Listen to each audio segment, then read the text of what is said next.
500 रुपया का नोट पड़ा हो तो आपके पैरों में फेविकोल चिपक जाएगा, आगे नहीं बढ़ सकते। 500 का नोट आपको हिला देगा, आप ऐसे हो गए, बार बार उसके आसपास देख के धीरे से उठा लो। 500 रुपया आपको आगे नहीं बढ़ने देगा।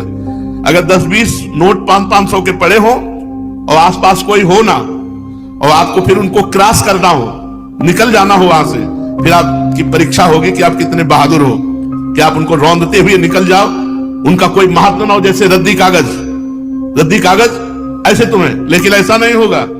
अगर एक कदम चलोगे, पीछे 500 का नोट है, आगे 2-4 नोट पड़े हैं, तो आसपास पहले दृष्टि जाएगी, कोई देख तो नहीं रहा है, फिर धीरे से उठा लेंगे। भले हम वो कहीं दान पेटी में डाल दें, लेकिन उठा जरूर लेंगे। क्यों उठा लिए? क्योंकि महत्व है, धन में महत्व है, भोगों में महत्व है। तो ये कहने की बात अलग है कि अरे भाई हमें स्वर्ग के सुख नहीं चाहिए, हमें मोक्ष नहीं चाहिए, हमें प्रेम चाहिए। हम तो ठुकरा देते हैं स्वर्ग के सुखों को, मोक्ष को ठुकरा देते हैं, और 500 का नोट ठुकरा के आगे नहीं बढ़ सकते हैं। अगर गुलाब जामुन मिठाई की बात आ जाए तो मुंह में पानी आ जाएगा, और ठुकरा देते हैं मोक्ष, ब्रह्मानंद। ये सब कहने की बातें हैं। स्वर्ग के दिव्य दिव्य भोगों को ठुकरा सके ऐसा भगवत प्रेमी महात्मा ही केवल होता है। नहीं, एक अप्सरा उतर आती है तो बड़े बड़े ऋषि मुनि जो है ना, भ्रष्ट हो जाते हैं, अपनी स्थिति से गिर जाते हैं। और मोक्ष सुख तो बहुत बड़ा सुख है, भगवान के प्रेमी जन उसे ठुकरा देते हैं।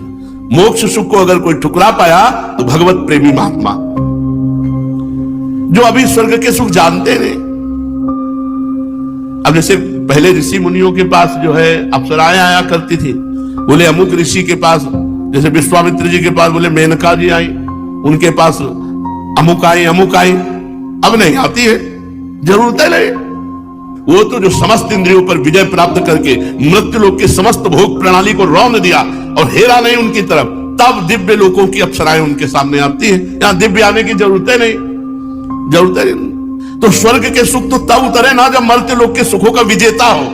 जब मर्त्य लोक के सुखों में ही भ्रष्ट हो गया तो स्वर्ग के सुख की बात क्या।